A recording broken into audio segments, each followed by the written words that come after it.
Hi, welcome to a video series on SharePoint Managed Metadata. In the SharePoint world, you must have heard quite a bit about managed metadata, taxonomy, terms, term stores, and in a lot of ways these concepts are used interchangeably and applied in very different factors. But we're going to take a step back and look at the fundamentals of what leads up to a fully provisioned managed metadata within your organization. But before we get into that, which we will through later in our series, it's important to take a step back and look at some of the concepts involved. So the big question is, and the term that I see that's being used interchangeably most often is managed metadata and taxonomy. Let's understand what is metadata, right? So as we think about a metadata of a file, you have been using it every day, whether you realize it or not. For example, let's take a file. At the very least, you are familiar with concepts such as date created or an author. These are metadata that's applied to any standard Windows file. And we use it for search purposes, to find a specific document, and even just sorting documents within a standard SharePoint or Windows folder structure. And that's fairly basic, and that's something that we rely on and use on a day-to-day basis. But specifically for Office documents, such as a Word document, you can have something more specific, such as word count or character count. These are specific metadata that only applies to a Word document, and you can look at any Word document even today. You can open up Windows Explorer, right-click a document, go to its properties, and you will see that there are additional metadata specific to Word documents such as character count, lines count, word count. While that's highly useful information, you're unlikely to use it for search purposes or any kind of organization purpose. Highly unlikely you're going to use a Word document and organize it by the number of words involved. More interestingly enough, it's the concept between a traditional file and a Word file, and how there can be spread apart with specific terms or metadata for a Word document. Now let's start to dive in on that concept for a little bit, right? How about if we can assign specific tags for our document organization purposes? And this is not assigned to a folder or a document library or any other kind of organization hierarchical structure. We're looking at a file on its own and trying to enhance with additional metadata that lives and dies with the file.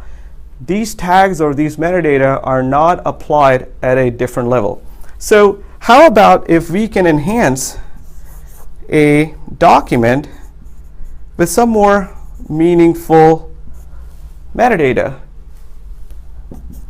And we can look at it in different ways. For example, let's look at a department or a document category, or, and I'm thinking out loud here, let's say a security or a compliance tag.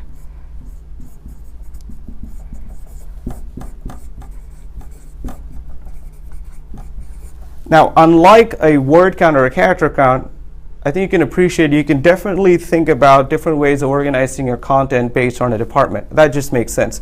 And this is where the second concept in SharePoint comes in, that's called term. While metadata is a universal concept that can be applied to any document regardless of its association with SharePoint or not, a term or a term store is broadly defined under managed metadata. And a term such as department or category is a term that is defined by yourself and applied tactically to an organization, and it's not system generated. And I think that's part of the reason why metadata gets its name managed metadata, is because it's something that you have to tactically manage and it's not generated by the system. So it is highly useful to have something like a department on a category tag, and we can start looking at it in different silos.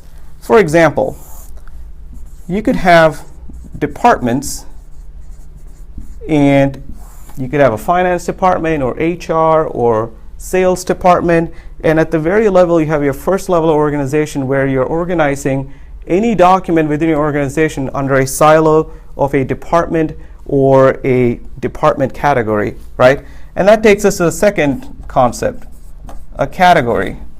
Now, there's different ways to look at it. For example, a document category can be as simple as it's a Word document, but that's not very useful. Let's think of it more from a business standpoint.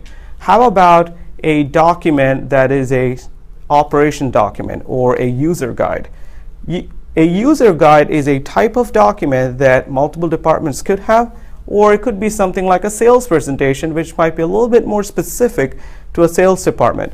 So as we think through this, there's multiple ways to organize this information. But at this point, our focus is trying to define terms that's useful to us. And a compliance term, if you're under a regulatory body, it could be highly useful to mark a document as a HIPAA compliant document or a document that's PCI compliant, which down the line can be used for a variety of different purposes. But for now, we have at least identified some of the terms that make sense to us, and then we can think about how terms can be correlated to a document. And a collection of terms, as I've illustrated here, there's a department's list of departments. Chances are you're going to have more than one department, and you're going to predefine it, and it's highly unlikely that a department term store can change very often. And that takes us to the concept of a term store. The art of finding the term and listing the terms within its own contextual boundary is called a term store. So I can think about, at least a few departments on top of my head, and depending on the type of organization that you might be working with, these department listings is going to look very different. As a consulting organization, our focus is primarily on sales, marketing, and product development, right? We have an HR department and an IT department, but as an IT organization, most of our focus areas are under product development or consulting services.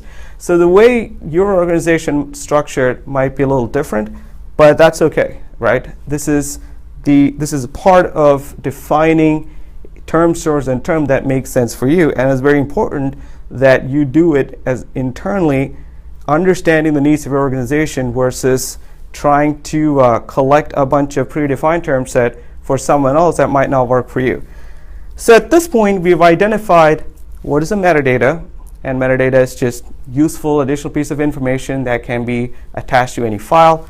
We also learned that it is possible to enhance a piece of file with additional metadata, such as for a Word document. And taking that concept, we have also learned that we can enhance a document even further by using custom defined terms. And more importantly, these terms can be organized into buckets called term stores that can then be reused. That way, all of the term within a term store have an ID that'll be highly useful for a search purpose. For example, if we are able to mark all the finance documents as finance, then that allows us to better find finance document from a search perspective. And you may have seen in some cases how SharePoint search allows you to have refiners on the left-hand side, typically grouped as authors or by date created or even document type. But as you start thinking about adding additional refiners like a department refiner, you can kind of see how it makes a lot more sense, right? So at this point, I want to change gears a little bit because it looks like the story ends here. We got everything we need.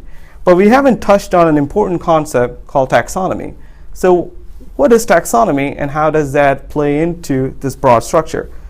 Taxonomy is, let's take our terms and term store and think about our organization as a whole, right? How can we hierarchically organize this information in a meaningful fashion that can be holistically applied throughout our organization so that we are not creating silos of term store, because that would still make it, it would still be better than having nothing, but as we are not fully utilizing all the values, we need it to fit into a organization-wide puzzle, if you will. So let's look at that. So I'm going to take a step back again and rethink how we did our initial term store. It might have seemed a little straightforward to define departments and categories, but there are important considerations that could be done there. For example, let's have a department's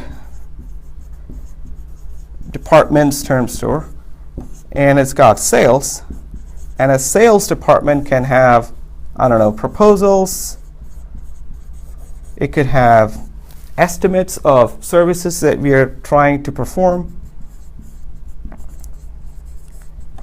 And I'm going to use singular terms here because this will be attached to a document, and many other. So this could be considered as document categories for a sales department. But we could also think about organization level categories such as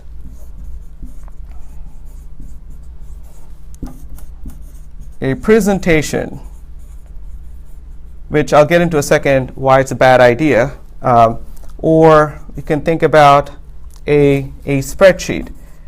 But these are just file types, and that doesn't add a whole lot of value, right? Because it wouldn't make much sense to mark an Excel document as a spreadsheet because understood it's a spreadsheet, especially when we have file types to segregate them.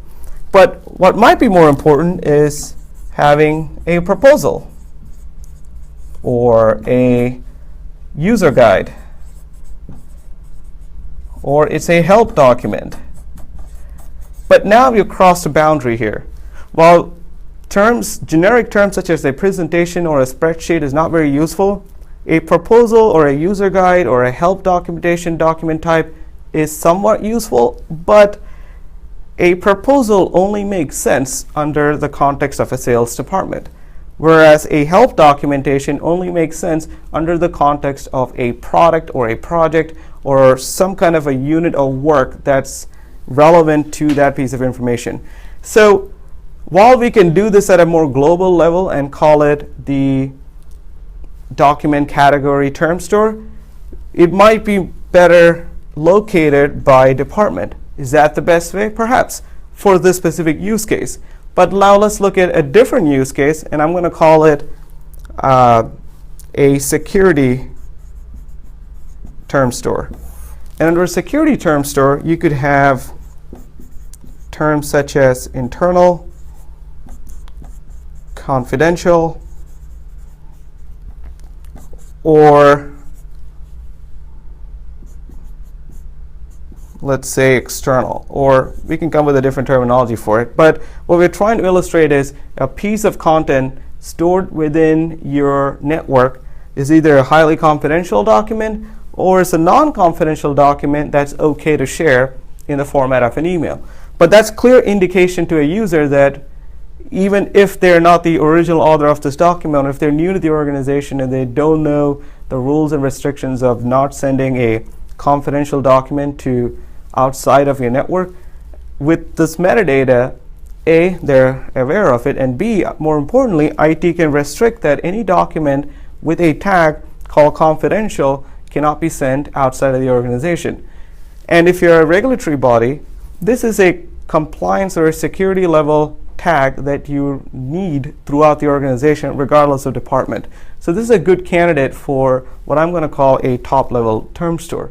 But it doesn't end there, right? For a smaller organization or a medium-sized organization, we can stop our discussion at a department level, but a bigger organization might have departments, might have business units within the context of a department, or divisions, or other laterally flexible term stores that can be used to segregate different pieces or different functions of the organization.